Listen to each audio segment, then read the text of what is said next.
Welcome back to December here on Bentley House Minis.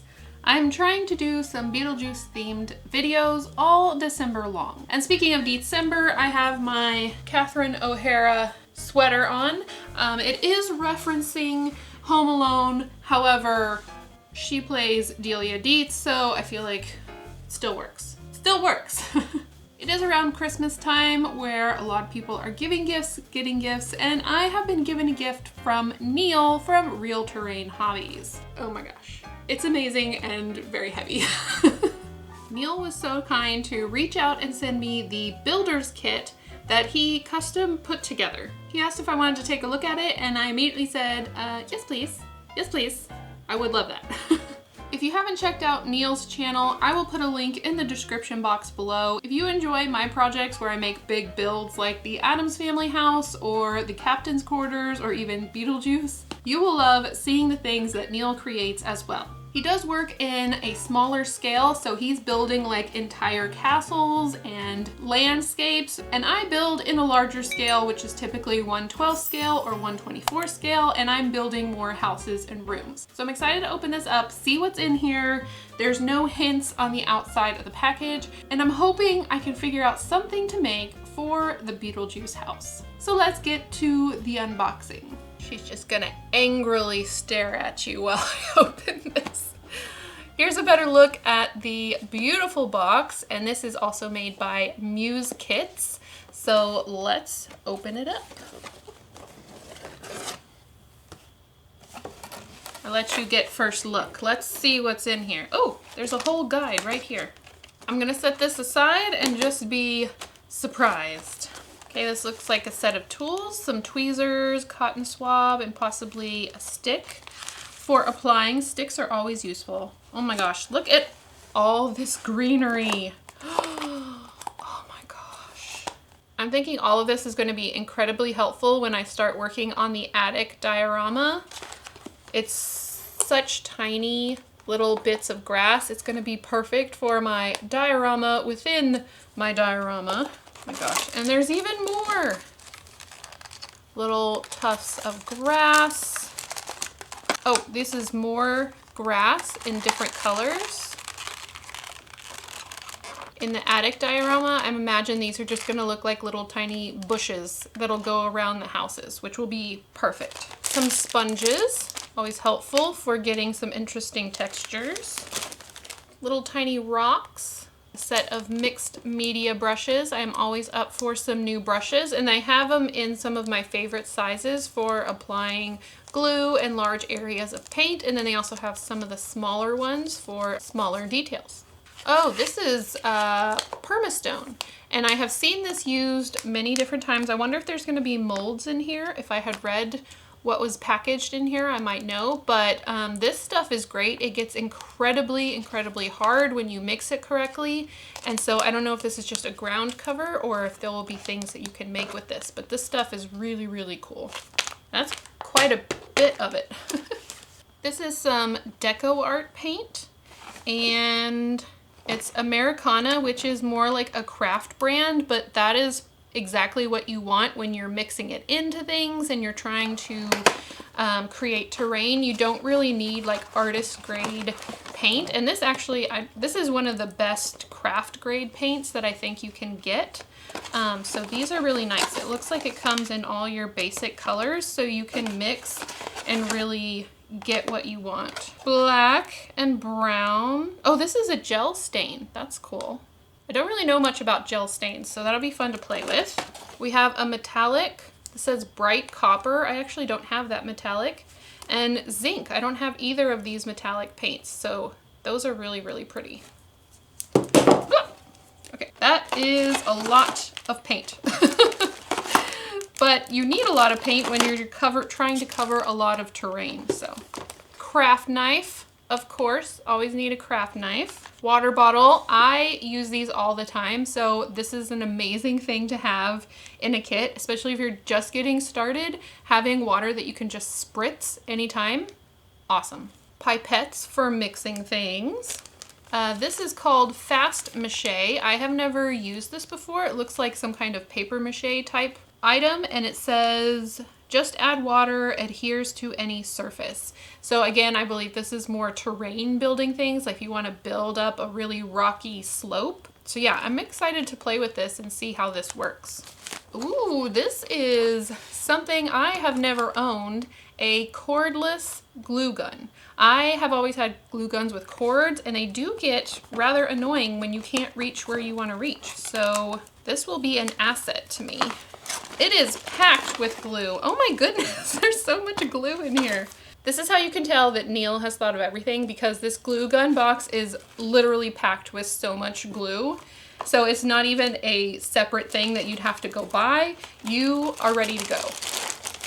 It looks like it has a USB charger, so you just charge that up and you're ready to go for a while. So that is really cool. I'm excited to try this out as well. Okay, here is some chalk pastel, and I have to admit that these are the two colors that I use the most as well, the black and the brown.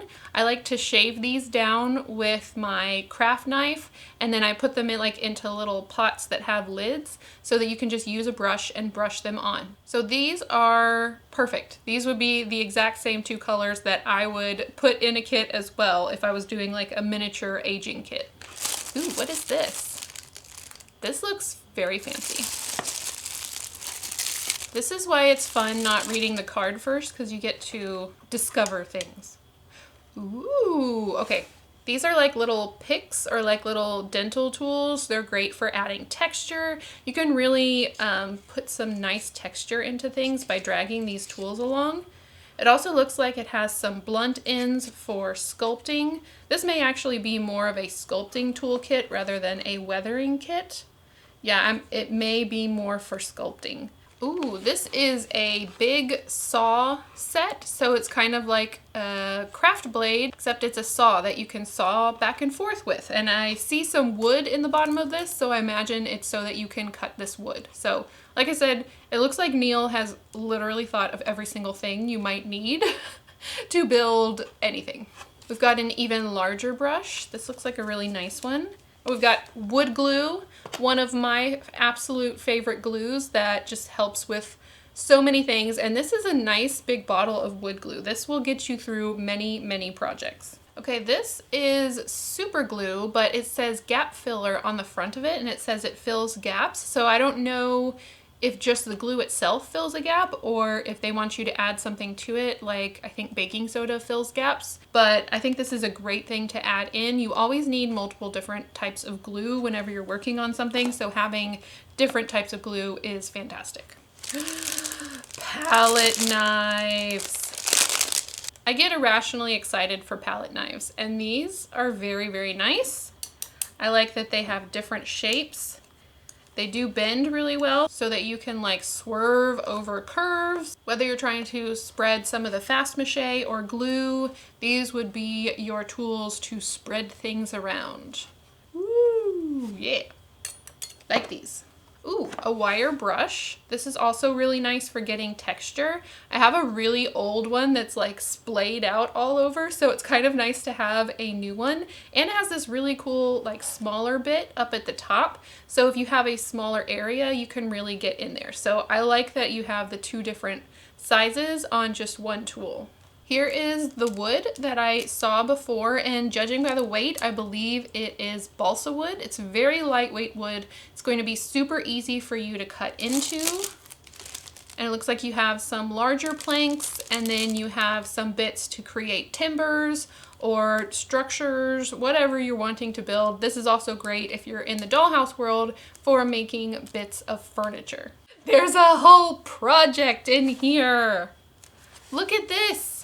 It comes with one of Neil's designs, which is amazing. I really enjoy seeing the structures that he designs, and so the fact that I have one of his kits to put together is incredibly exciting, and I will be building this. I don't know when, but I will be building this, and I cannot wait to use all of these supplies on it. It looks like it is laser cut, so it is very easy to pop out and put together, and knowing Neil's precision, I'm sure it all goes together like a dream. Catherine is also very impressed. Look at her face. We have a ruler, so you know you're staying in your scale. I always love a good ruler, so I will add this to my collection. some milliput, which also works great as a filler, or you can actually build up with it and add details. So I am not great at knowing how to use this. I have tried it once before and I'm excited to try it out again. What do we have here? It is a mat, but it's interestingly cut. So I'm gonna open this up and see why maybe it's cut this way. Why maybe? That's a good phrase. Why maybe? Look at that! Oh my gosh, it's a foldable mat. I have literally never seen one of those before. So you can use it like this, or if you need more space on your workspace, you just fold it up and you can put it to the side, or you can put it in a box. I have literally never seen this before. Maybe I've been hiding under a rock, but that is so cool. And because of the way it's cut, you really don't even notice. I'm very excited about that. Okay, we have some cork, which I imagine is great for building up things or being able to punch textures in or add terrain to this. I don't actually use a lot of cork, so I don't know much about it. So I'm excited to see, maybe this is something that I should use as a base for the attic diorama. Maybe that would be easy to like push some plants down into. I don't know. We have two little tea lights, so if you are making some kind of home, you can light it up and see the lights come through the windows. This may be for the kit that was included. And finally, we have the color book. It is a disposable paint palette. I have used these before and they are really nice. I like to mix a lot of paints with like sand or grit or something to make texture, and many times it ruins the palettes or it's incredibly hard to get off of the palettes. So having something like this where you can just mix and mix and mix and mix and then you can take it off and have a fresh new palette is really amazing. So I think that is the end of the box, which I feel like it was like a Mary Poppins box, the fact that so much just kept coming out of it. So I'm gonna take a quick break, try to get as much back in here as I can, and think about what I might possibly be able to make for the Beetlejuice house with some of these items.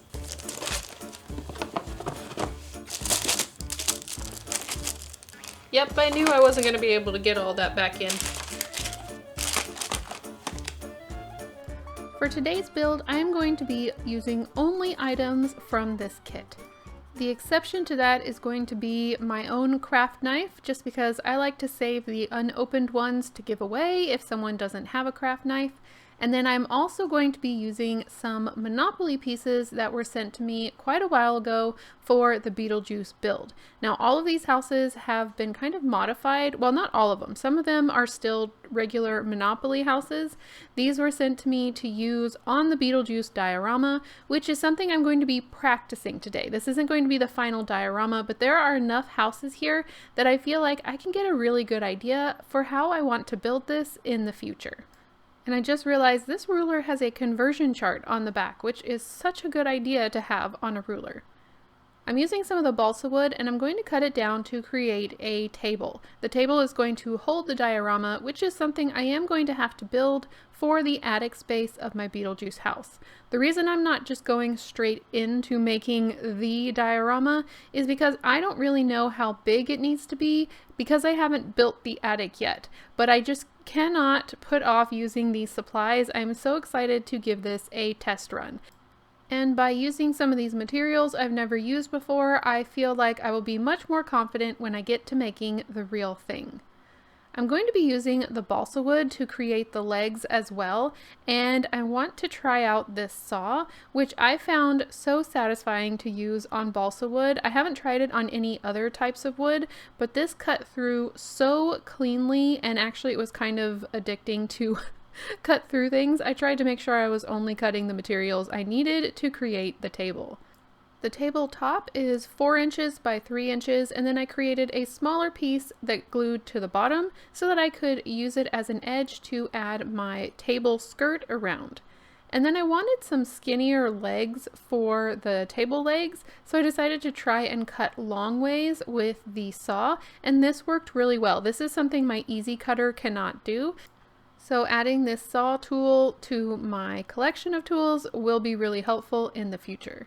I wanted to add the legs to the outside, so I cut off a little bit more of the balsa wood material I already added on, added some wood glue, and then pushed the legs into place. Balsa wood is known for being a pretty soft wood and it can easily break. So I'm making sure to reinforce the legs by adding some pieces that go in between each leg set. This is going to make my table much stronger. And the wood glue worked really well for that, and now my table is strong enough to hold something that goes on top. But before I move on, I want to add a little bit more texture to the balsa wood. It's really easy to press into the wood with those sculpting tools that was added in the silver case. I do also want to try out the gel stain. I've never tried this before. It did soak into the balsa wood really quickly, and it does say to use it like a regular stain where you put some on and then you wipe it with a paper towel, although I found that it soaked into the wood way too fast to get to the wiping portion. It might work totally different with a less porous wood.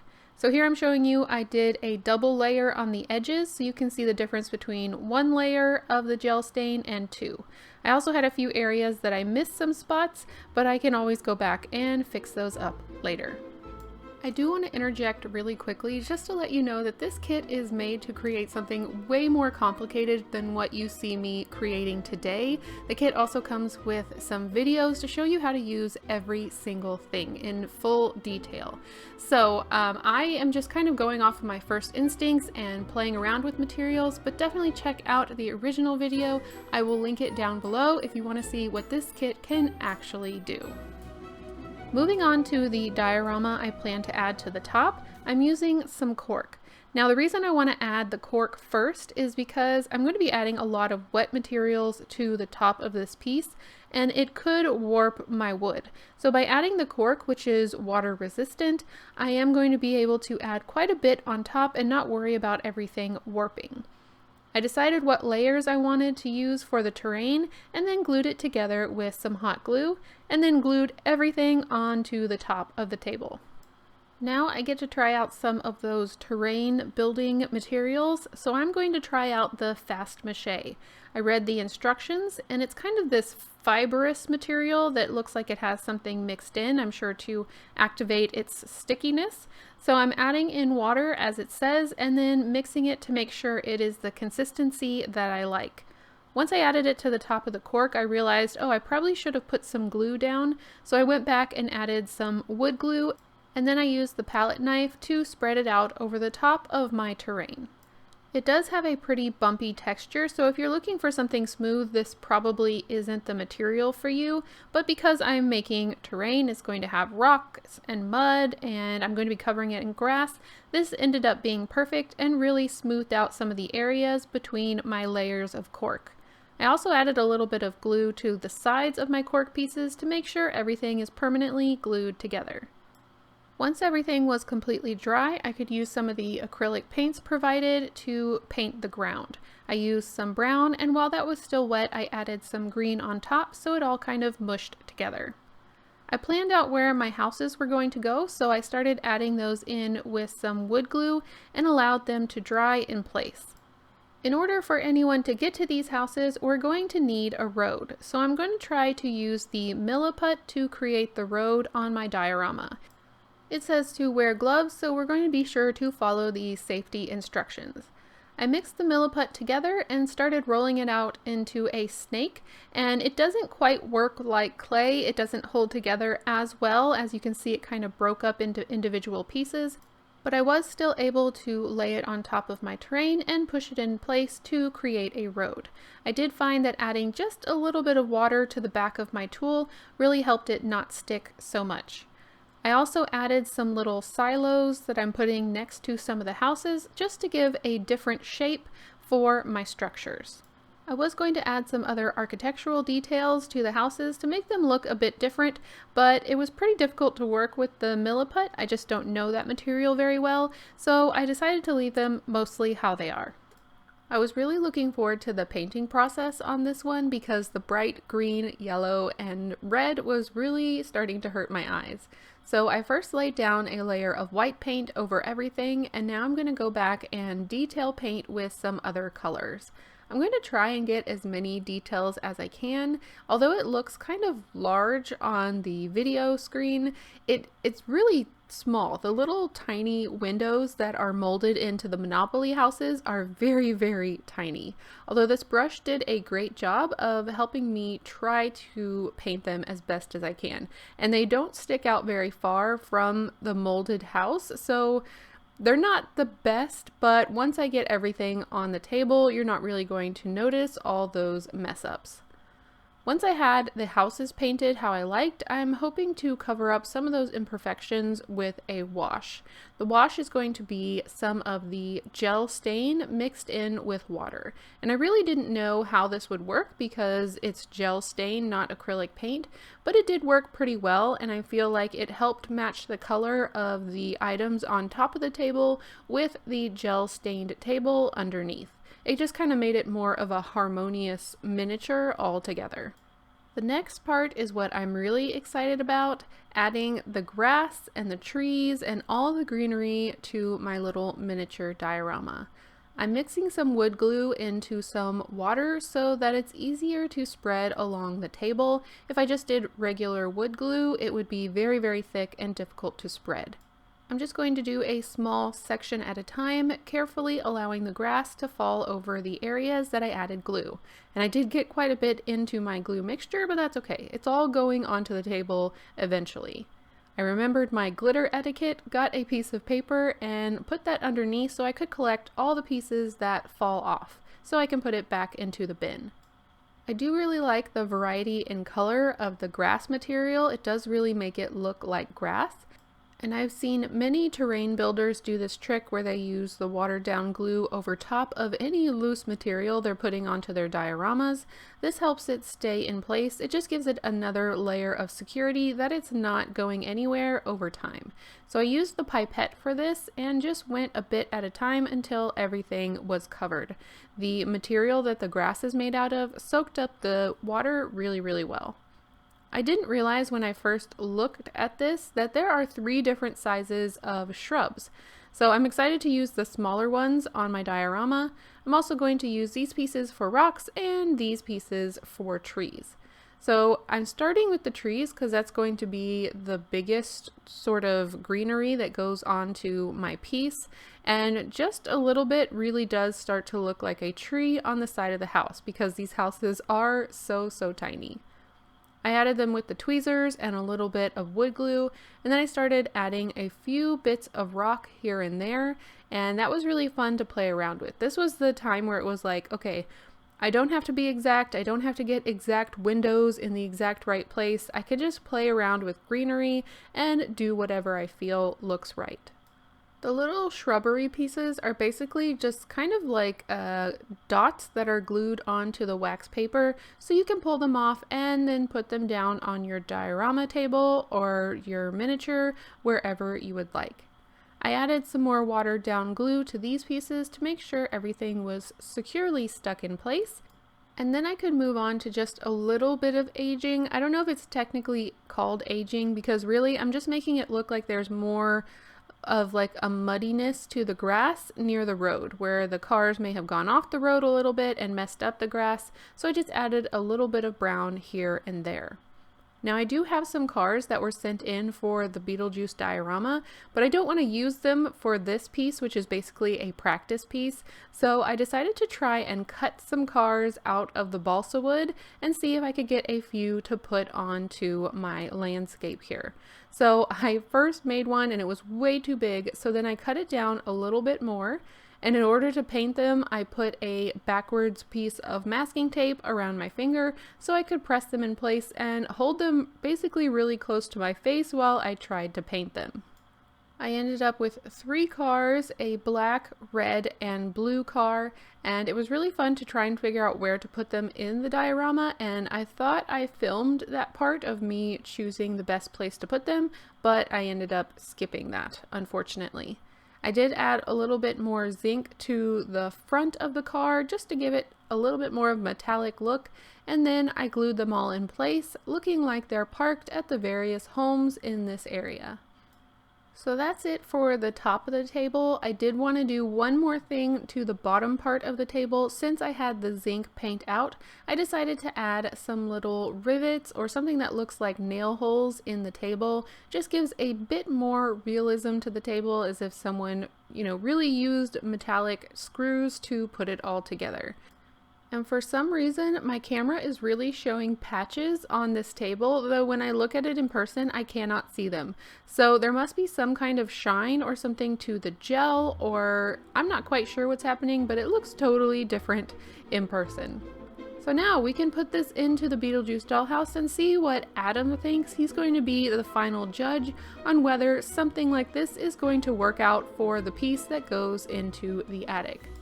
I had so much fun putting this together, especially trying out all the new materials that came in the box. By the way, I will link that down in the description if it seems like something you're interested in checking out. I now feel way more confident in using the houses that you all have spent so much time sending in to me for this project. I really only have like one shot to get it right because I don't want to ruin any of the gorgeous pieces that you have sent in. So this was a fantastic way to go ahead and practice this, use some of the new stuff, really get a feel for how fun this is going to be, and also get a feel for what it might look like in the end. Thank you, Neil, for gifting this kit to me. I had so much fun opening it up and checking out what was on the inside. Again, if you are interested, please check out Real Terrain Hobbies. That is Neil's channel. Look at all the projects he's made. He has so many great tips and tricks, especially if you are working on the exterior of buildings or if you're doing some landscaping. Neil has got you covered on how to do all of that. I hope you all have an amazing week, and I will see you in the next one. Bye. I don't have any bloopers for this video for some reason, but I thought I would give you just a little glimpse into the studio redesign. Beetlejuice is on this side of the room. I know you probably are like, what side of the room? Near my desk, underneath a spotlight, so hopefully it'll be easier to just turn the camera on and get to work. So I'm really excited to share the redesign with you in January. I think it's going to streamline getting ready to work on my projects and make that process so much quicker.